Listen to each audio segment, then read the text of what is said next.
over the horizon. Nó mà tí tiền là đâu? Đó, ủa, bạn ơi, nó là bên một xí nữa. Lý do tôi thử hỏi lại nào. Nó bị một bố bể chả hẳn giống cái nữa. Mua xí nữa.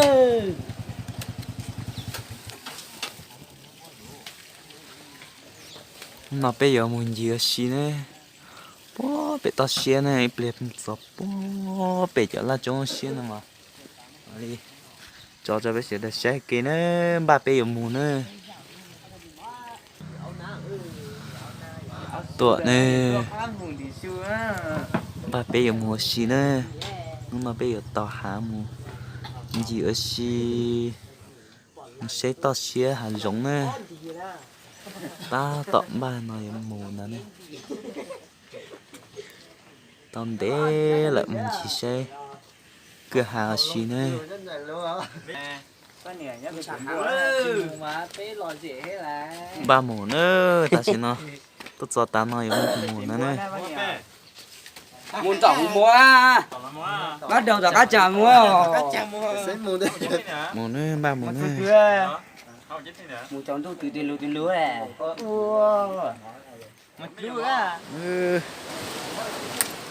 Một kia bớt tỏ hà nữa, nó bây giờ tỏ hành gì tỏ nữa, nó mà giờ một ít nuôi lòng xe đừng có bỏ đi chả nữa, chẳng nó tôi lên nọ đã tỏ cá này.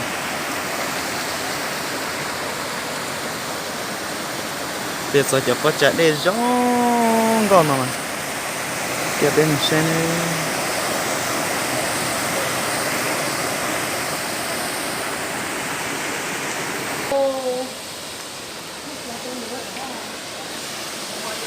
tiêu bạc nên nó có chập lớn á, nó có thịt tiền ấy.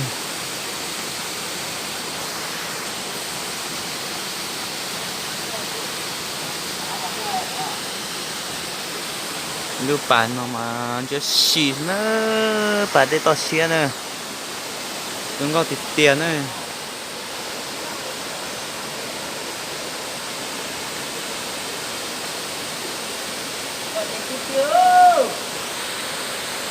Cho bên một xe một cái giá nó có cha nữa, bên ba xe một xe lời giá bên nữa, không có hình nữa, xe không có tiền nữa, cái màn chết xì nó thế này, có trả tiền mà, vì tao mà không có tiền,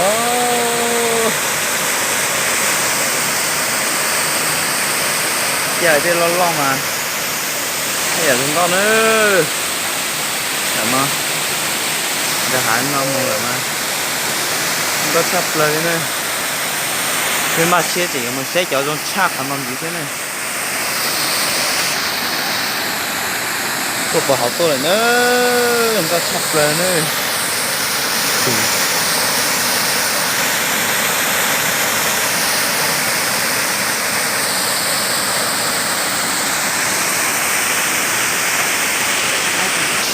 dùng một bó bể chả thành giống nữa, mình chở bể chở giống đủ nó nữa, còn bây giờ một cho bên nó mà của mà đi, các cho bên say nữa, giờ mà bên mà chỉ muốn mua liều, bao chỉ cái số thế mà đi cho nữa, để hết nữa, dùng một bó bể chở giống nó nữa, bể chở có chuột xiên nó, nhưng mà ba mũi nó nữa.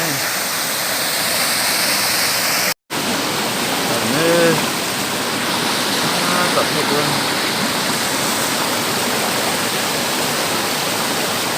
đi dùng bao đi dùng xíu có chỉ game cơ chỉ to nữa có bộ phim nó to này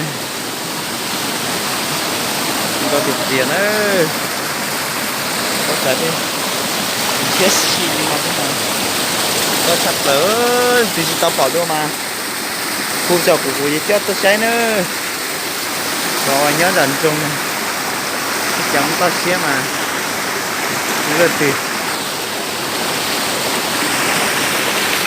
Và thêm một cái mình quay.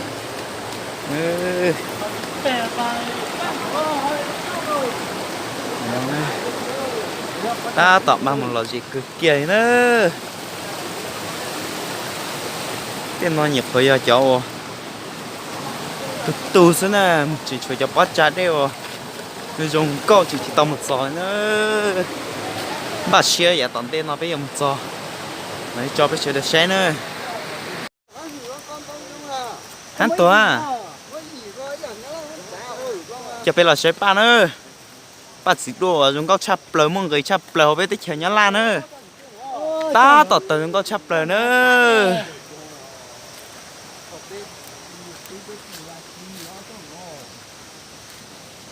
xin nữa chắp pan mà từ dùng câu cờ đi nữa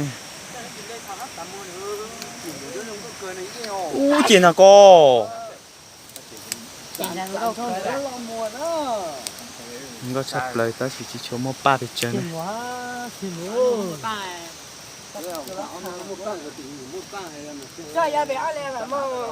bé rồi yêu bé con vẫn lên yêu lâu cho con họ cho con thì ta thấy con hiểu nó tờ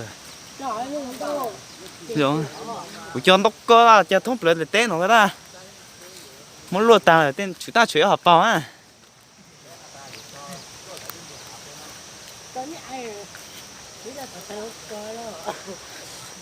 thế nào cũng cho tao tí xì nữa thì luôn chiều nó mà cho tan cho để tên nó ba nữa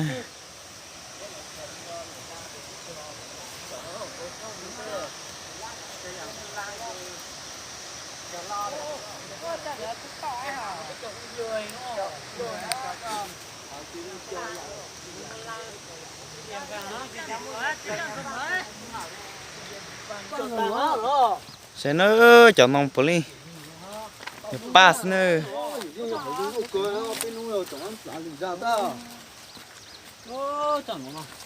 hay đi tiền nữa tại bạn nó cười chỉ là một chiếc tan cho về này nữa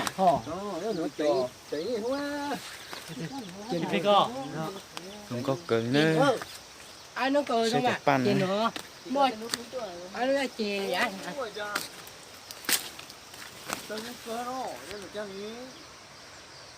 Ai chọc bữa ta có nó này bớt xả rồi mà thế. Thấy đúng rồi.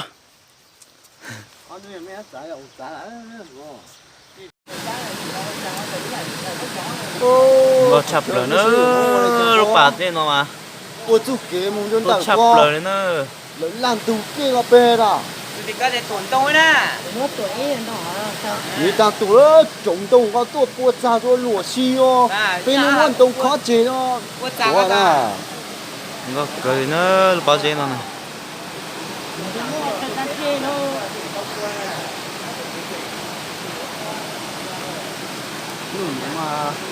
Không, phi đìa vàng nó cơ so cho nhiều rồi Cái thằng muốn lỡ rồi. anh chị không là đây giờ giờ lấy cho bơi vừa thấy giờ nè Cái này cẳng hả? anh giờ không á cái anh lúa à cho ít cho hơi chia là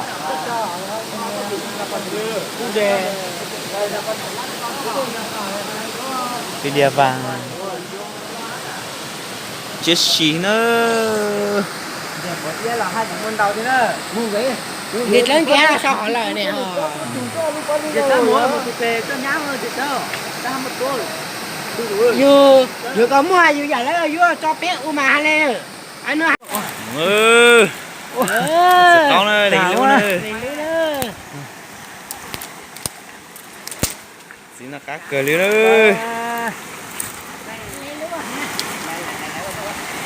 sao nó muốn đâu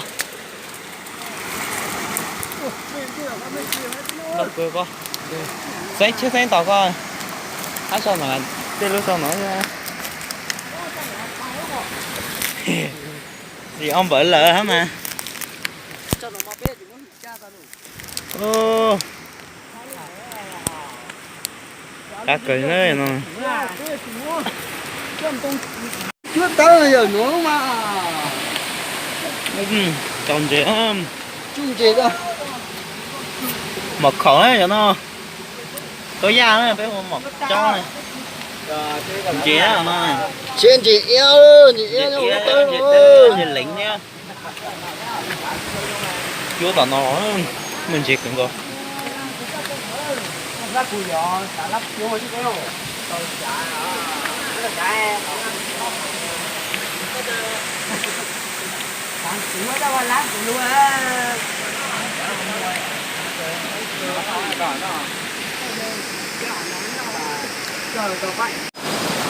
đừng có tiệt tiệt đi nữa sao thế thay chân nó mà là dễ đi là dễ có chả đây đừng có chắp lời nữa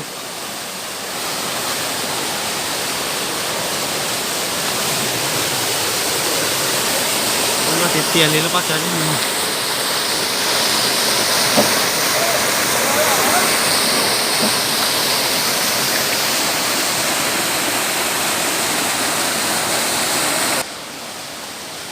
ô để bà má bàn đồng nó cũng có cười nữa bà cổng này nó này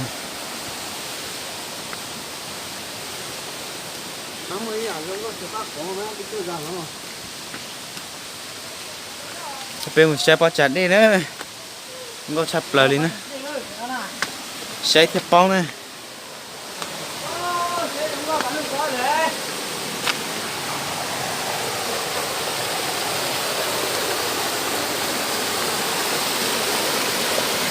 để mà chết xí nữa to xe nữa là xe cười đi có chặt đi cho là lát rồi sao rồi ồ bỏ gái rồi gái hai không lá rồi chừng đó là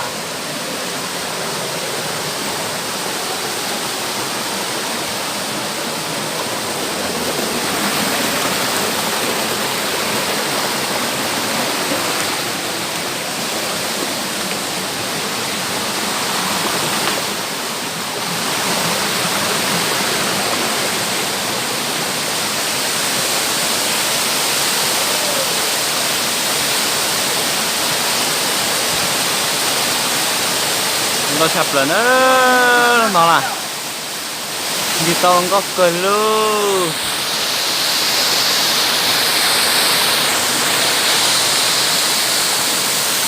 sát rồi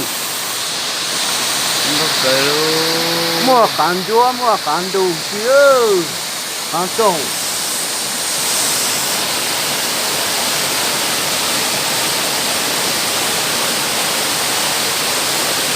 có thịt tiền nữa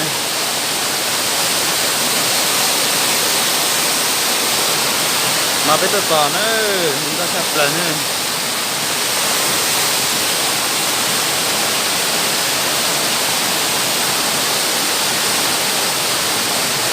cái màn thì tao có thịt kia đi có cả đi trên nó không có gì nữa chọn cho nó kịp trở lại rồi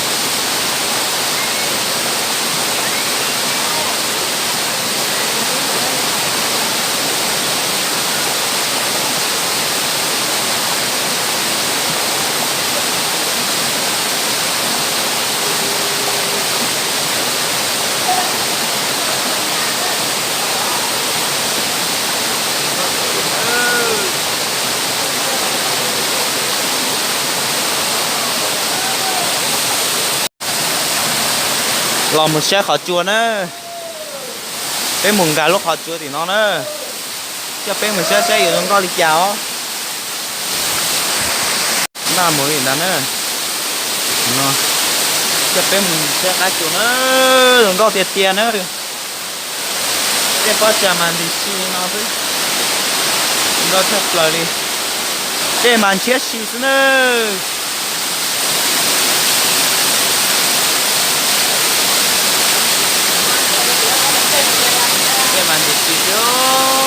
đẹp kia nữa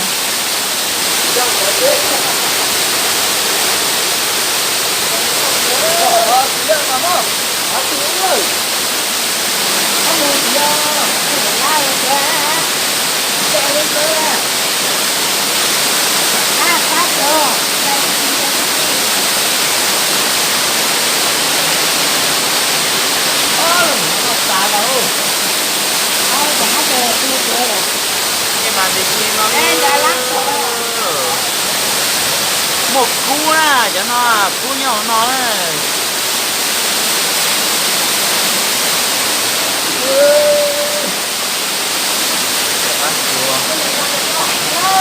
ô đẹp phật nữa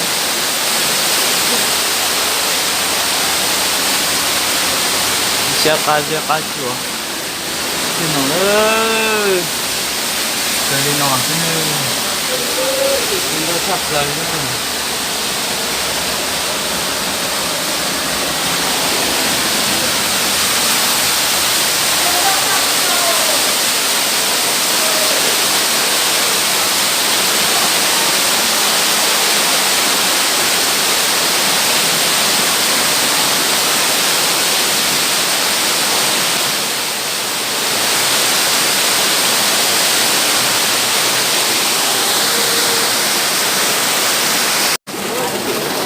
nó nữa ta tỏ thọ chế đi nó chế nữa bây giờ chế chế họ nó vô khó khổ mà cháu nữa có chỉ đó hả tao khổ sẽ có mình chế mà đi chán nữa đứng đó hả mình nhường gì mà chúng cần cầu lên nữa mình nhường gì của nó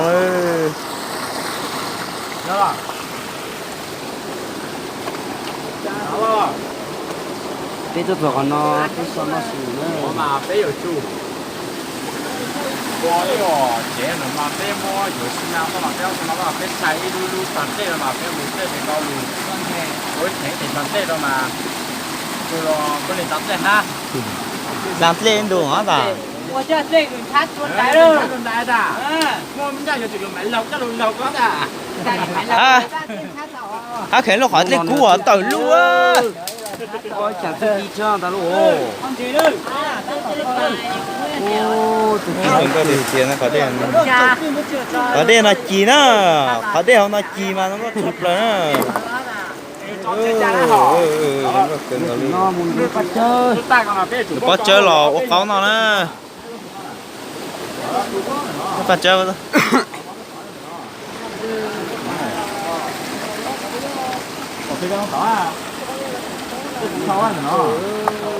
cái mà mình sửa tới hiện cho tới đâu cho nó chiến chiến nó cho này đó này hắn không cái thọ cái gì đó nè được bao nhiêu mà ăn chơi có đâu cái này nè chở mất thịt rồi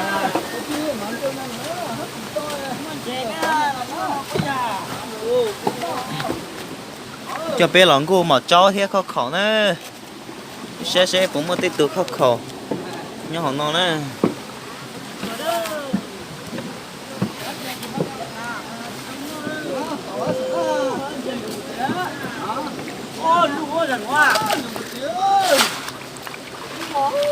nên có một khẩu nó sẽ của món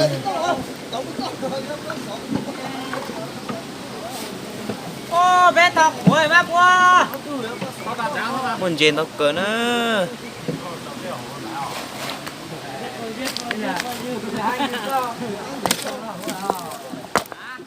ý tụi một khẩu cho bé say thế này chỉ tụi một khẩu thôi cái sẽ được say nè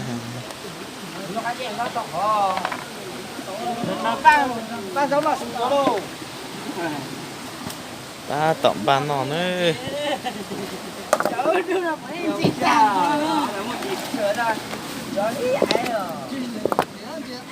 bây giờ nó mà lúc ba mẹ mua khối bây giờ là bé thọ sao chi mà mua khối ta đó nói giờ mà khó khăn á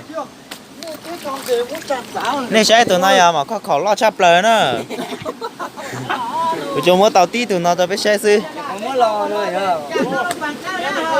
nó xin nè tụi nó tụi lo chắp lời lại chơi cho mê thế lên thì tao cho mê nó là có mà cho muốn đi xe cho họ lúc bàn nữa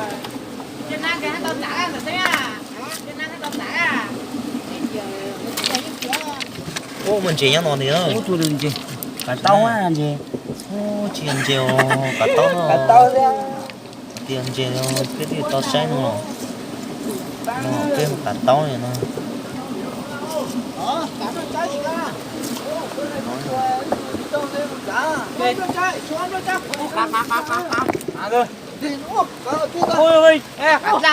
thế giống nó xí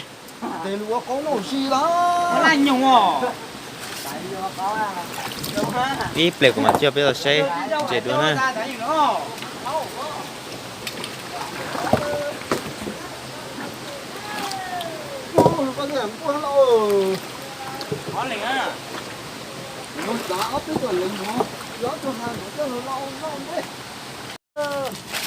chẳng nói ta tóm ba nó mỏ nữa ta tóm ba ốp ba trước câu thia ta tóm ba chỗ tơi ở chín chè nữa chỗ tơi lót cây rồi nữa để bác bên nó ta tỏ muôn chè nữa chẳng nó ta su để thiết chế pla nó su cho tha thia cho sợi dạ theo non được cá luôn theo để xong xem nè chiêu chế mê cho tựa chiêu dạ con thì cá chụp quá gì đâu á giỡn anh chưa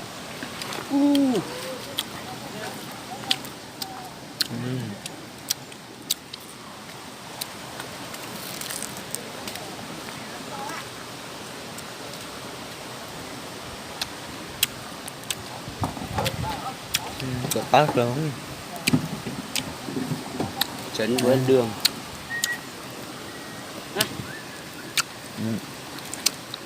cái việc xử lý cháu ơi chở chứ ta giờ dâu ha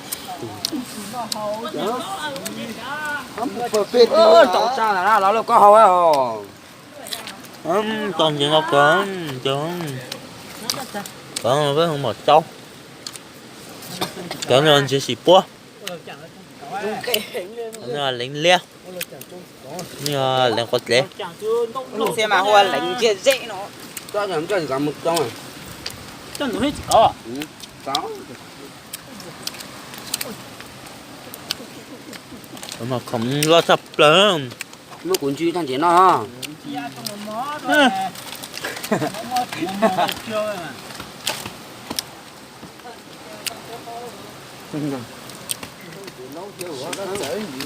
nó trắng không mà tôi chế ra đấy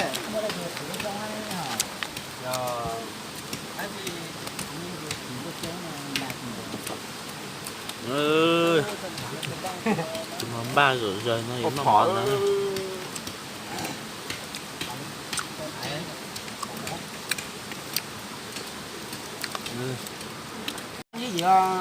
cái tù này bỏ từ cái tù lo bỏ từ đồ rồi xem tôi lo cái tù này một đô à dạ trời à lên lên tôi xem tôi lên lên con đo cả nhà mua nhà cái đấy thêm tù à mà thêm tù nó bỏ ra đô là hả tiền vào tiêu là cái thêm tù lo về từ đô à sẽ tầm qua tiêu hết cho tới này cái xe ra chứ chơi thế à với sẽ là chung rồi có tiền cái gửi tù nó bỏ cái ra nó bỏ tôi này nhưng mà thêm một cho tới này có xe chống là chơi hủi nè cho số lượng nhà cho cửa nhà với công ty giờ cá mờ có mà Việt Nam là nổi tiếng cha này đúng không Nước đĩa chả. Hả? Nước đĩa. Giờ cá mờ. Ta tỏ bàn nọ nữa. Thì ngọt khẩu thế. Có thế.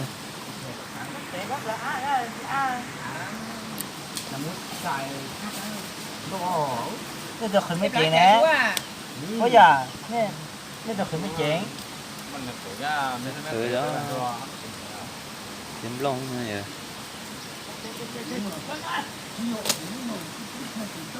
Cái nào chưa là không có nữa.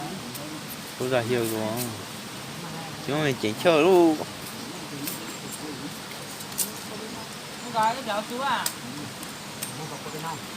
Con năm mà phái hả? Về môn một khoa là cái sinh là tiếp có áp lại cho nó khoa. Để lúc coi thì cháo đó chú à. Này nó đây thế nó hò.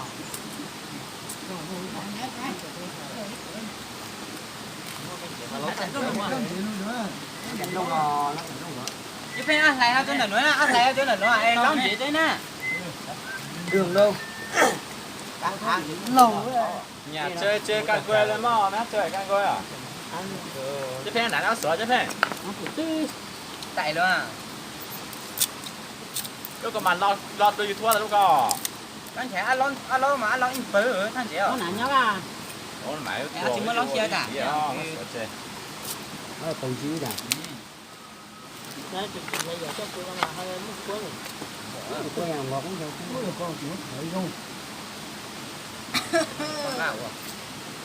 Có khẩu này chi đồng nó. Chi cho con. Chi mất để cho con. Con bấu đó là nó. Nó chậu quá. Rồi. Đó là gì này? Đó. Hello. Hả? Ban mò rồi nữa. Ôi ăn chỉ là ớt tàn cho. Có nọ thế. Theo qua. Nhạc cá. Nhà chơi lại Chỉ Đăng ký. khẩu thế. Có thấy mình Nhạc cá nhớ chưa? Thì giờ thế à? Ô, gì tao sòn ơi. Như thế sao luôn. Thủ con ơi. Ngao chập lời ơi. Dồn gì à, yêu muốn nó cho phê nữa. Ô, đừng có thịt tìa luôn.